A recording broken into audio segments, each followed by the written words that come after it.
Olá, eu sou Priscila Ayub, doutora em ortodontia, e se você gosta desse tema e quer ter mais segurança no diagnóstico e na execução da mecânica dos seus casos, você precisa se inscrever no nosso canal e ativar o sininho para receber as notificações toda vez que tiver vídeo novo no ar. E hoje nós vamos falar sobre mini implantes instalados no palato. O palato é uma área muito comum de instalação de mini implantes. Isso porque ela tem muitos pontos positivos. Um deles, mucosa ceratinizada, ou seja, você não precisa ter preocupação da mucosa móvel que tende a inflamar e ter maior perda de mini implantes, porque a mucosa no palato é maravilhosa. Outro ponto importante que você tem como vantagem é que normalmente você tem a cortical com mais de 1 milímetro, que é um ponto muito importante para a estabilidade dos seus mini implantes. Por isso o palato é uma área tão adotada. Além disso, a localização e a instalação é muito fácil, além de você ter pouco risco de complicação. E por que a gente tem pouco risco de complicação no palato? Porque nós temos duas áreas nobres que a gente precisa lembrar. E se a gente lembrar dela, provavelmente a gente não vai ter problema. A primeira é o forame incisivo, que fica na região anterior da maxila. Para a gente evitar ter problemas no forame incisivo, normalmente nós fazemos a instalação dos nossos mini implantes após a terceira ruga palatina. Por isso, a terceira ruga é um marco e um ponto importante da gente localizar e estar atento na instalação de mini implantes, mesmo que seja um MARP, onde a gente vai instalar muitas vezes 4 mini implantes. Então, no MARP, se você tiver com tomografia e tiver uma margem de segurança boa e quiser instalar um pouco mais anterior à terceira ruga, ok, porque aquela tomografia foi bem avaliada e te deu segurança. Mas via de regra, a partir da terceira ruga é quando você tem segurança. E aí mesmo em MARP você vai ter a terceira ruga como limite anterior do seu disjuntor, tá certo? Sabe que as pessoas falam muito sobre a importância de nós instalarmos mini implantes em região extraalveolar. E por que se fala tanto das regiões extraalveolares? Porque nelas nós não corremos o risco do nosso mini implante tocar em uma raiz. O toque do mini implante em raiz interfere na nossa estabilidade secundária, ou seja, aquela estabilidade que acontece depois que o mini implante já está instalado. Porque existe a estabilidade primária, que é aquela que acontece no ato da instalação.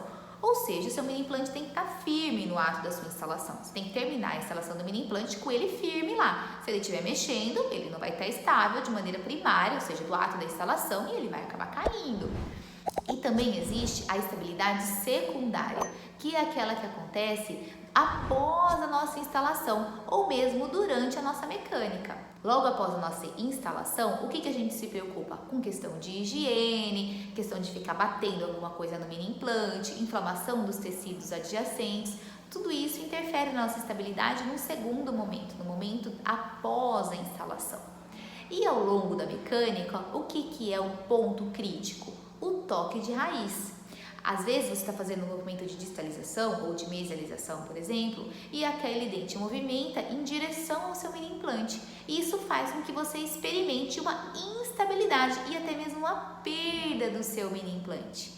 Por isso que as regiões extraalveolares, elas são tão queridinhas entre nós, porque nós podemos fazer grandes movimentações sem nos preocuparmos com toques radiculares, porque nós estamos paralelo às raízes.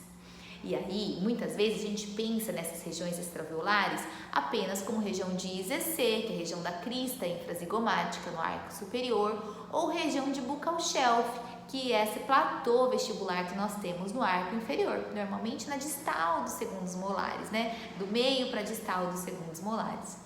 Mas nós também precisamos lembrar que o palato é uma região que pode ser considerada extraalveolar a depender da onde você instala o seu mini implante. Ou seja, no palato, dependendo da onde você instalar, você não precisa se preocupar com toque radicular, porque você vai estar em região livre de raiz. E nós vamos falar um pouco, então, sobre áreas nobres que você precisa considerar nesse momento de instalação, para que você não venha ter intercorrência, já que você está numa área com tanto potencial assim, que é o nosso palato. Outro ponto que você não pode esquecer de considerar na sua instalação é o forame palatino. Dele vai emergir uma artéria, por isso a importância de você estar atento. E ele vai estar localizado entre segundo e terceiro molar. Mas na verdade, o palato é uma região tão exuberante que ele tem muita opção de instalação para nós. Existe essa zona T que você está vendo nessa imagem, que é uma zona de muita segurança para a instalação de mini implantes. Então, por exemplo, você pode instalar mini implantes na região da sutura palatina mediana em adultos, tá? Que já tem a sutura fusionada. O problema é que às vezes essa região ela é muito densa, por isso que se instala paramediano, ou seja, um pouquinho lateral à região da sutura. Dê preferência a essa área porque você vai ter maior índice de sucesso. Um outro ponto importante que você precisa lembrar é o comprimento desse seu mini implante. No palato, a mucosa ela tende a ser mais espessa. Então, apesar dela ser bem ceratinizada e ser maravilhosa para a questão inflamatória, né? Porque você vai ter muito problema com essa mucosa tão boa, você precisa lembrar que ela é espessa.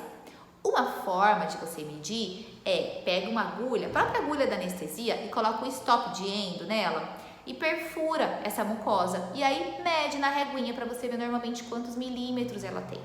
Normalmente o mini implante do palato vai ter de 6 a 10 milímetros de comprimento, mas eu particularmente acho que com 8 milímetros você vai estar bem resguardado. Se você sair um pouco da zona T e ir para a área do processo alveolar, lembra que você vai voltar a estar interradicular, tá certo? Igual como você está quando instala por vestibular. E nessa região, sempre entre segundo pré e primeiro molar permanente, é a região onde nós temos maior disponibilidade óssea, tanto por vestibular quanto por palatino. Por esses motivos, o mini implante no palato é tão desejado.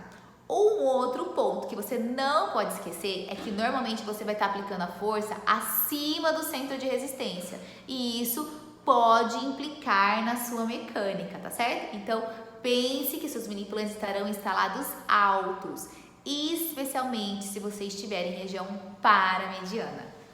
Espero que você goste desse vídeo e que ele te ajude como um guia na instalação de mini implantes no palato. Muito obrigada e um beijo!